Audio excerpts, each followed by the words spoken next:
everyone, it's Desiree. We are here with day 13. I can now say we are halfway through the Christmas series for 2020 here.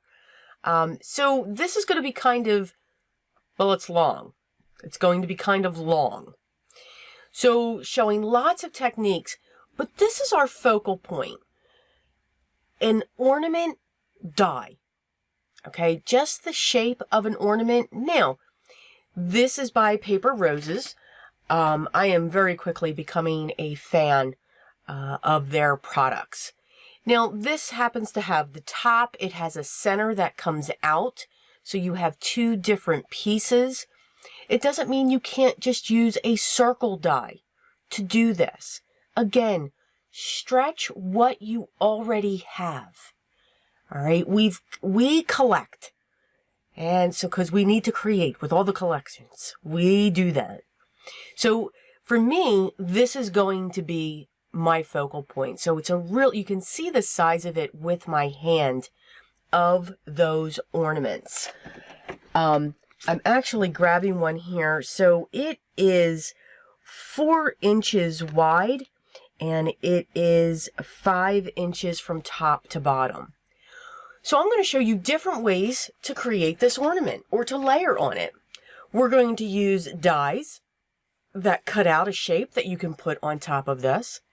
We're going to use some layering dies. I have one by Sunny Studios, and I have 2 from Altenew from their Craft to Flower subscription. I am myself a member of that subscription, and I pulled out my Honeybee stamp set, which is, and of course I'm trying to look for the name, and I'm not finding it in time, but I'll find it. We will go through those. So I'm going to show you colored pencils when we stamp an image. I'm going to show you die cutting to layer these images. And then I'm going to show you the flat die cut, what I'm referring to a flat die cut. Now, keep in mind, yes, there are areas that I sped up on this, but also, please, this is going to be a long video. Again, I'm trying to keep as much in here as I can. The only thing I didn't keep in here was the die cutting. Heck, my phone even makes a presence in this. So keep that in mind. But you can see what I've done is I've taken some cardstock. This is some heavy weight, 110-pound cardstock that I am using. It's actually the Recollections. And I've cut the ornaments twice. Now, this paper here that I'm using is actually their shimmer, the Recollections shimmer paper. I used my Emboss It pen to change the color of the ornament topper, and I'm going to use my Recollections gold embossing powder. Okay, hint. So you see how I have the pot of embossing powder below it that I'm heat embossing? Yeah, don't do that. It blows all over the place. Just saying. So I'm okay that that looks open. It's not a solid gold embossing powder coverage. To me, it makes it look a little bit of antique-y. I used the center circle from the ornament die, and I cut bases as well. You can see those in the upper right-hand corner there. I used a piece of the Brutus Monroe mirrored paper. Now, I call it paper. This is not a cardstock. This is like foiling, and I'm probably using it wrong. But it's very thin, and I just thought that it worked great. I love the iridescent when it comes to that mirror cardstock. I'm going to use my double-sided foam squares to prop this up on top of that ornament. And again, I am mixing the silver and the gold. I do like that look. I think it adds a lot. And I think it looks great. And with the 2 layers put together, we have a lot of stability there. So for the next one, I'm using an Hero Arts. It's called the Snowflake Medallion Fancy Die.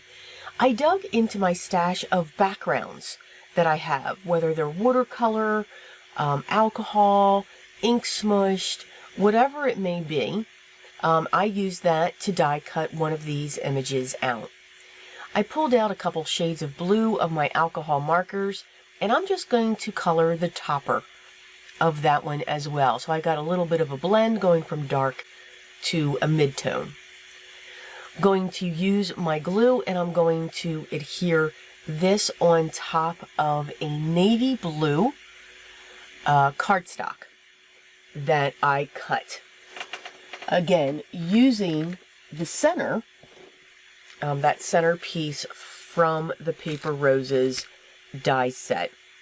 So, since I didn't want to die cut the entire ornament out of the navy blue, I wanted that center to be the navy blue by just using a marker, and you can use any markers that you want. If you have Sharpies, use those. It matches now that background. So I have the top and the center matching. What I also realized is I wanted to put a sentiment on the back. So I'm grabbing my Simon Says stamp set called The Magic of Christmas. I believe this was part of their Christmas kit last year. And I just love the font, because again, it's that vintage look of the Merry Merry Christmas. So the Merry Merry is in a regular style font, and then the Christmas just has that antique vintage look. So I'm going to use my Simon Says clear ink, and I'm going to stamp that, and you can see I have it down on the bottom right hand corner. Just because this is an ornament shape doesn't mean that we can't make it a tag, or we can't make it a card. Our sentiment is sitting on the back, which is fine, but it's down below, so you still have room to write a message.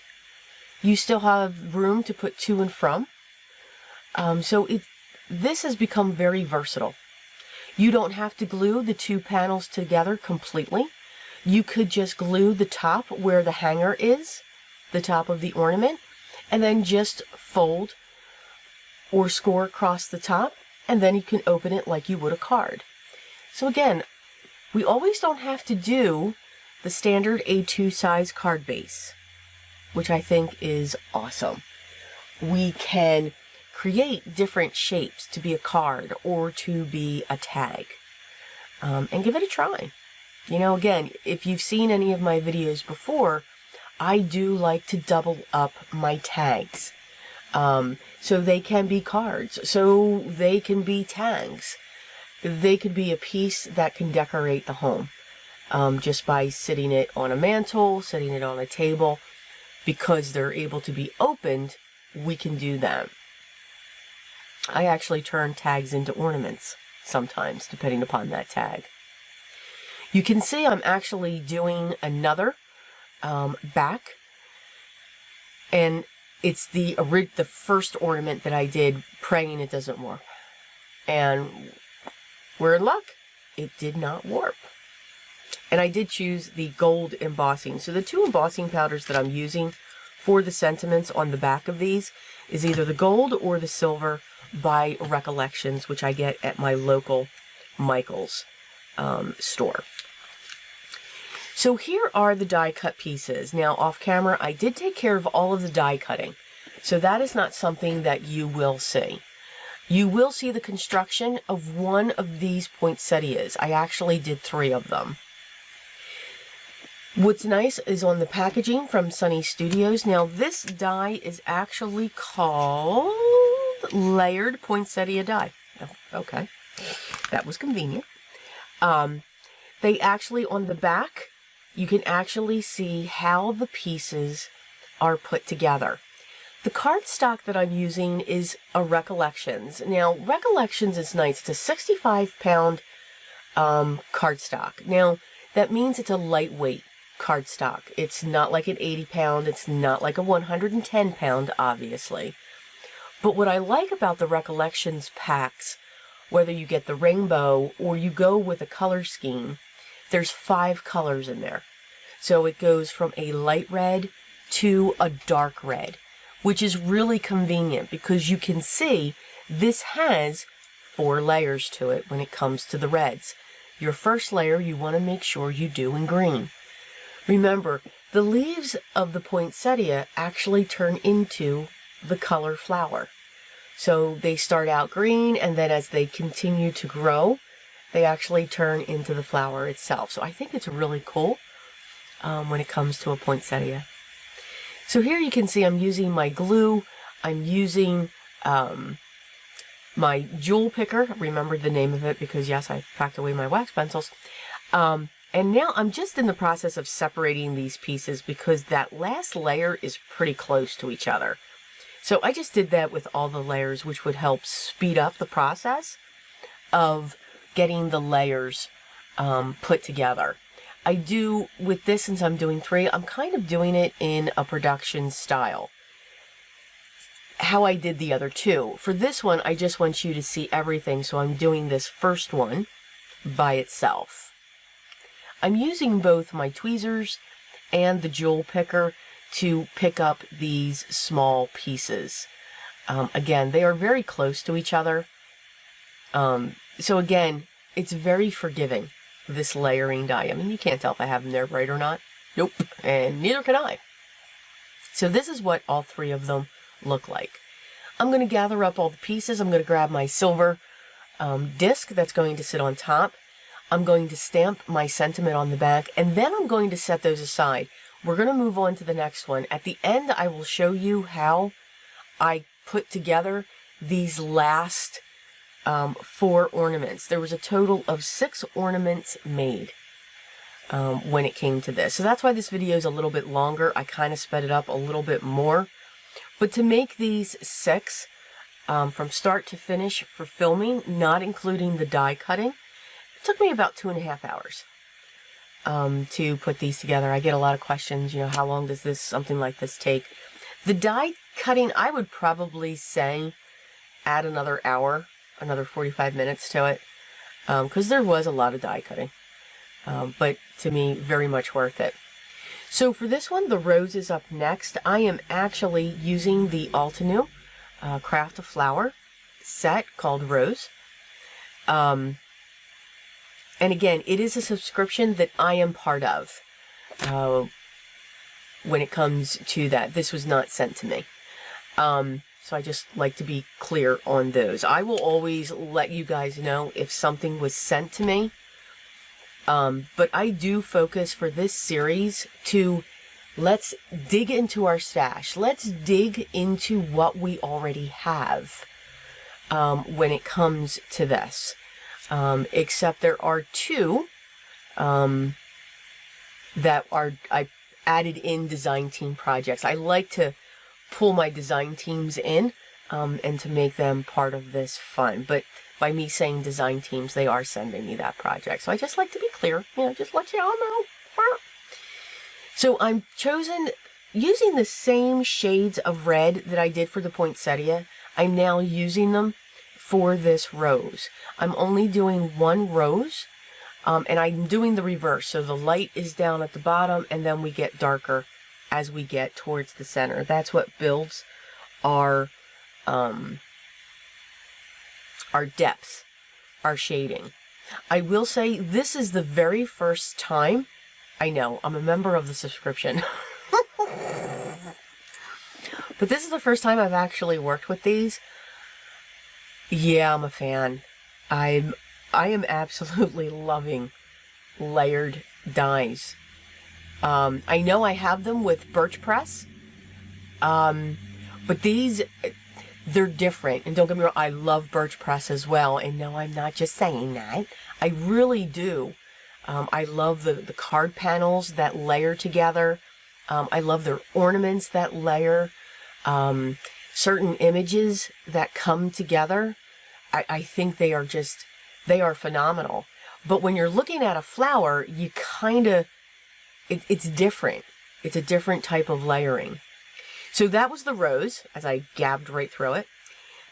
This one here is and I always choose this name, and guys, just bear with me. Anemone. There you go, Anemone. See, I can't do it fast. So this flower, as I attempted to call it, I'll have it printed on the screen. Yes, it's right there. Yep, I'm going to print it right there. You know, there's just some words I can't say. This is absolutely gorgeous. So I chose pale colors for this one. I have a pale gray ivory background for the highlights, and then I came in with 2 soft pink colors, and then the center I chose a dark chocolate brown. So you can see I have 2 of the one shape, because there's actually 2 shapes of this flower in the Craft a Flower by Altenew.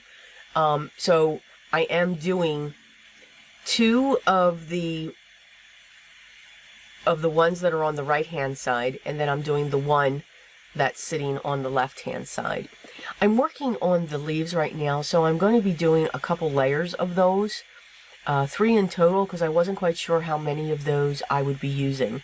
So you can see I'm showing you one of each of the layering images, and then I'm moving on to the next one. So I'm just putting that final piece down. I actually reversed it. I put the darker layer towards the middle and the lighter layer towards the center. Now again, you could have reversed that. You could have gone gray, light pink to the dark pink, but I really liked how this looked just by reversing. Okay, so for this one, we're going to do some pencil coloring. Now I am using my Strathmore Mixed Media cardstock, and this is the heavyweight that I love to use. It's got great tooth for my colored pencils. I am using my Prismacolor pencils, and again, hopefully, I'm trying to zoom into this. I did forget to zoom in when I was filming this, so I do apologize. But again, I'm just, and if you hear my cat, yes, he's having way too much fun here because he's climbing all over me. He's upset. I'm in his chair. So you may hear him meow. Or purr, because now he's happy, because now he's being held. So you can see when I'm using this image, now this is the honeybee winter, and of course I choose this flower again, Anemone. Stamp set. It is what it is, guys. I'm sorry. I just can't pronounce it, and it's just not going to work. I know you all tried last time when I tried to use this before. You can see I outline it. Now on the top one, I did make a mistake. I did outline it in too dark of the shade. I wanted to go lighter with that outline, and I do make that correction down in the flower that's sitting below it. But that's okay. We keep going. We don't stop. It just helps to make that one stand out a little bit more. After I outline it, I then come in with my lightest. Then I come in with my next tone, and I bring that from the center, and I'm pulling that out to the edge. And then I will come in with yet another darker layer. What's interesting when it comes to these flowers that I am coloring, you could stay with the shades of pink going into the deep reds or the purples for this flower. But again, just as Courtney says when she does her alcohol markers, go to the scary dark. My scary dark for this flower is brown. Is a very dark brown. I don't know if you guys can hear my cat. I'm sorry. He is purring though. He's happy. It is that dark, deep brown. That's what's going to help. Again, and I've said this before, when I use greens, I use a dark blue or black. The dark blue that I use is indigo. I love that shade. It can be any scary dark that you want. I could have used that on this flower as well. But usually when I'm doing leaves, it's definitely indigo. If I'm doing reds, I will go into a brown or a deep purple for my scary dark color. For my browns, I will go with a black. And you can. I mean, you could just use black for all of them. For the highlight, I'm always using a white, if that's what I'm coming in with. And you can see I have that white there. You can also use the white to blend. I did not use my colorless blender in this. I let the colors blend among themselves as we were coloring in this flower. So now I'm moving into the second one. And I was inspired by the colors. There was an image that I saw when it came to this stamp set, and I couldn't find who colored it, who created it. It looks like they did it in watercolors, but I was just inspired by those colors and the way that they created that image. So this is from another card maker. I am sorry that I could not get the name, but for some reason Google was not going to release that information, and the picture did not have a watermark, which I'm used to. I don't watermark my photos either. When it comes to my postings, I do just let them be the photo, but they're sitting in my blog, and so forth. So I think everyone knows it's me. So I do apologize, but I was very inspired by the colors they chose and how they blended their colors together. And again, I do believe it was done in watercolor. It's just absolutely gorgeous. So you can see I've got it outlined. I've laid down my lightest color. I'm coming in with the white highlight at the very tip of each of these petals, because again, that will show the highlight. And then I will just continue with that process when it comes to the medium, the next layer, and so forth, leading up to that brown. I apologize, I must have stepped away there. But as I gab, you know, that can just fill in. I gotta let my cat down, and he just does not want to get down. Okay, now we're good. So I'm not doing, when it comes to this coloring, I'm not doing, at least for the lightest, the next darkest, and the one after that, I'm not really doing a flicking motion on those. I'm letting those be the base, and then I'm going to come in with somewhat of a flicking motion. I'm not flicking per se, but I'm definitely jetting across. I'm scribbling almost in a way, but making sure, and my apologies, I did come in with my colorless blender. I didn't think I used it. Silly me. Oh my goodness. Just to blend out those scribbles. I guess that's why I did pull in my colorless blender for this. To not have the harsh line of the scribble. And yes, it's a technical term that I'm using. Sorry. But again, there's different things. You can either just let them blend together, you know, mix them, and just do your small circles to get those blends to go. Or you can do the flicking motion, which when it comes to florals, I will use that a lot. Or what I refer to as the scribble, where you're just taking your hand and you're just going up and down to put those levels in. Sometimes with flowers, if you look at them, they're not perfectly smooth in the color wheel. They've got these veins and they've got these ridges. And that's kind of when I'm scribbling, that's what I'm trying to put in place. God, if that makes sense. I don't know. I don't think so. But I'm giving it a shot. You can see I'm coming in with this scary dark, and I'm really putting some pressure. It is the same color that I'm using for the center. I'm coming in now with those lines to jet out so that I can put, you know, the little baubles on the end.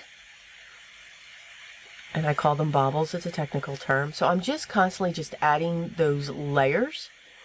And then now I'm coming in with my black to really make those lines stand out, and also those bobbles on the end. For the leaves, I'm just coming from the bottom of the leaf, but I am doing the scribble motion. Again, I'm not flickering. I'm following the lines. The ink that I used, the ink that I used for this image is, I'm looking here. It was actually the Simon Says Fog. When I do no line coloring, which is what I'm looking for this to resemble, I either use my ink on 3, fade out, or I use Simon Says Fog, or I'll also use Simon Says Barely Beige. Those two inks are great for this as well. So you can see I come in with my lightest color, and now I'm coming in with my mid and my dark. And when I'm coming in with that dark, I'm actually, the mid-tone, I'm actually just drawing on the lines to get the veins back in. And then I'm just filling in. With the dark, I'm coming up just a little bit just to highlight it a little bit more. I'm using that dark for the stems, for the flowers that are coming out.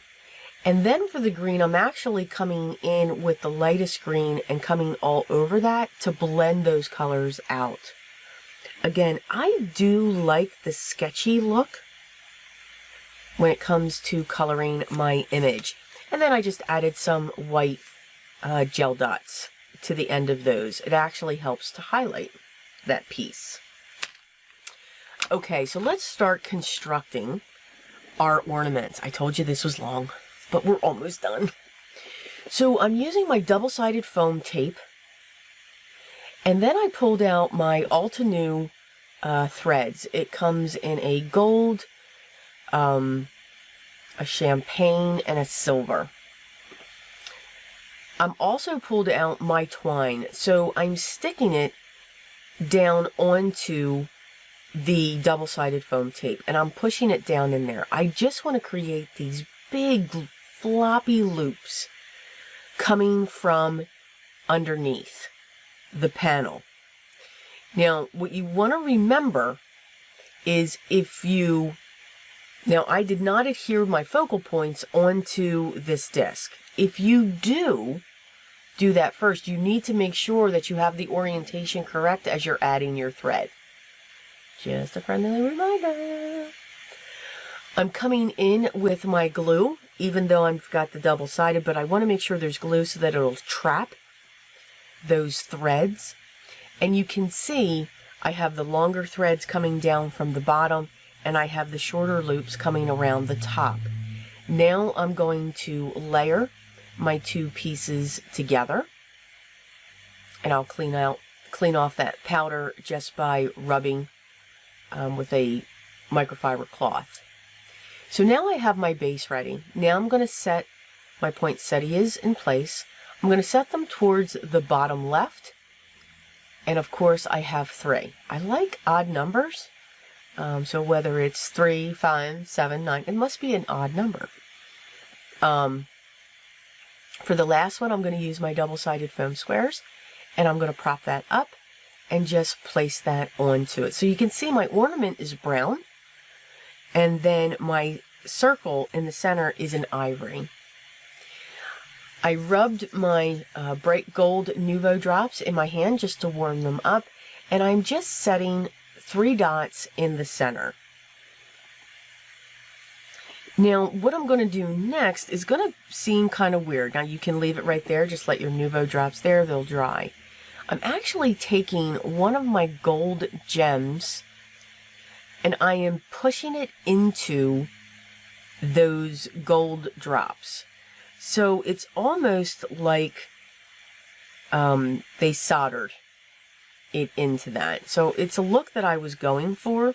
What you want to remember is that they're completely dry before you put something else on top of them. Just saying. Yeah, I did that.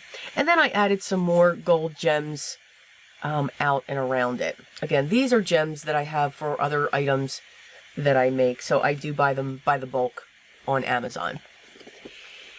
But I think they were great for cards. They're just one size. So for the next one, it is the one that we did all of the colored pencil coloring that you witnessed there.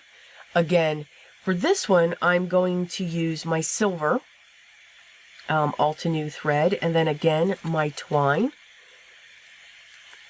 and we're going to loop that around as well.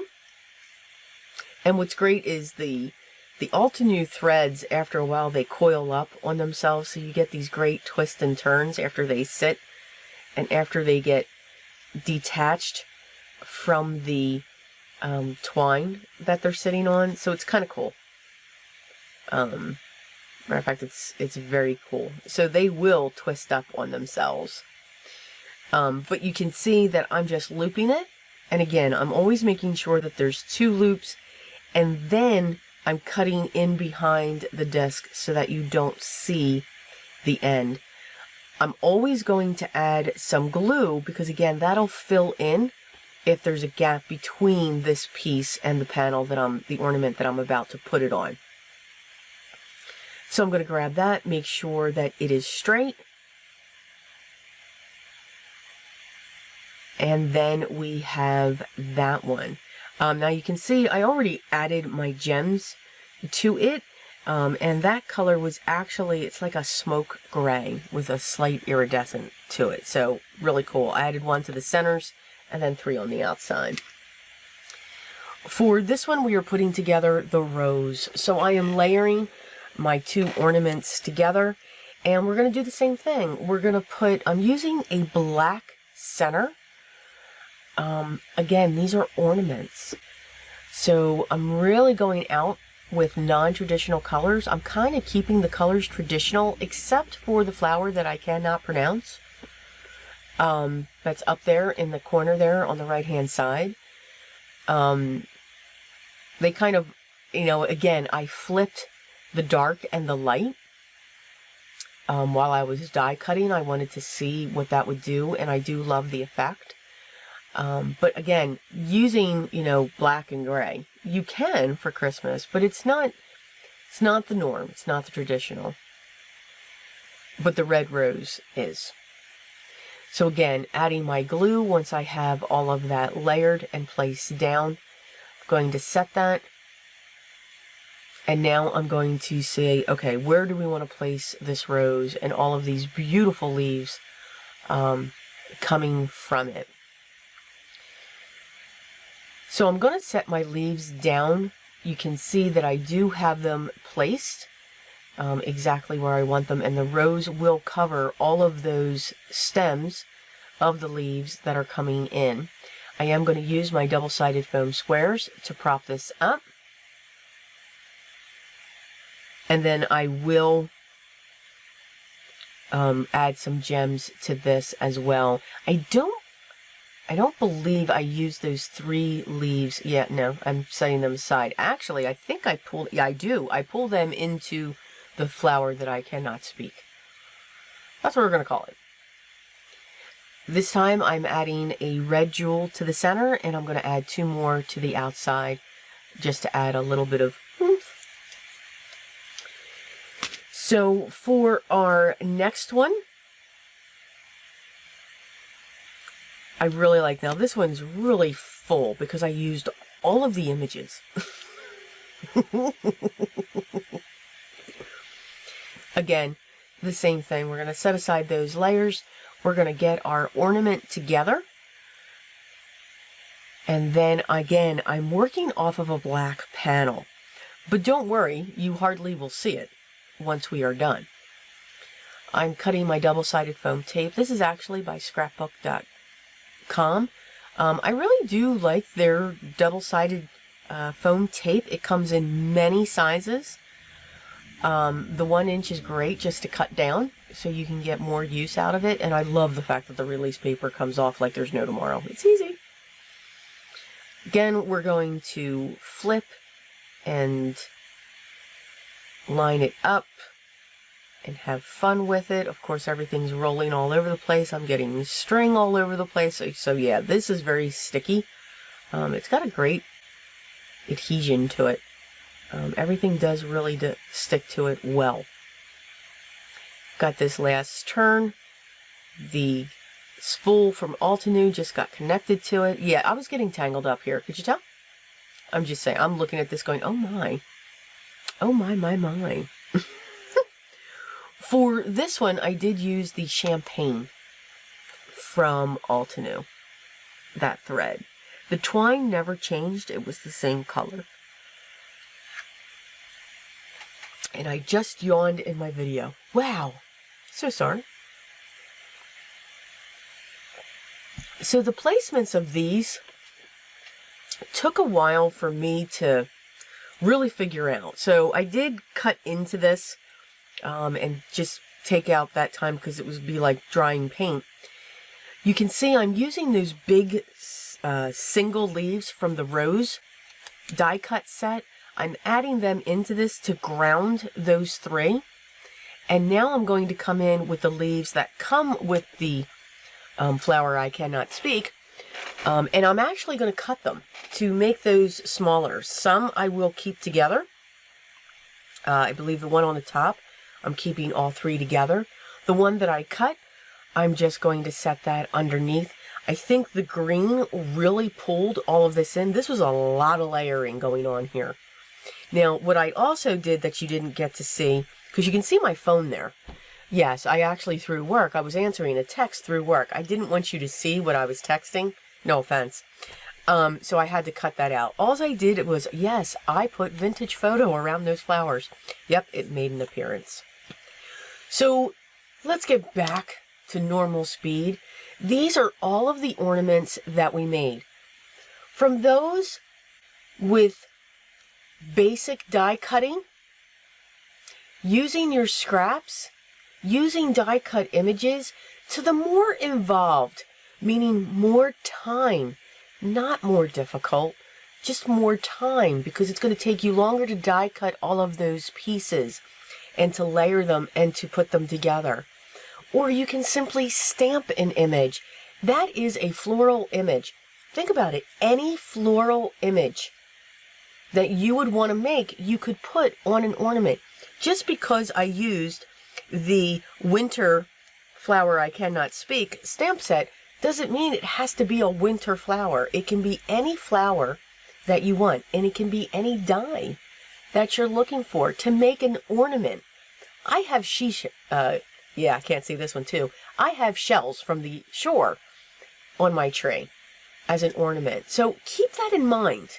All right, really stretch what you have in your stash. I know this was a long video. There was lots of gabbing going on, but I do hope you enjoyed it. I hope I gave you some ideas to start digging in.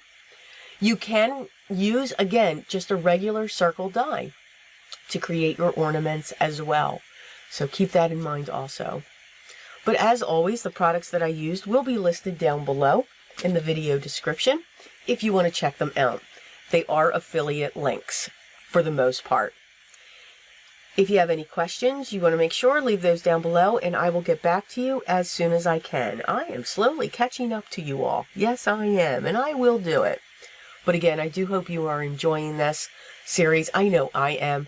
It's really stretching me and getting me out of my comfort zones as well. Continue to smile, laugh a little bit each day. Stay safe and healthy. But remember what's most important for me. Always be creative. Till next time, guys. Take care.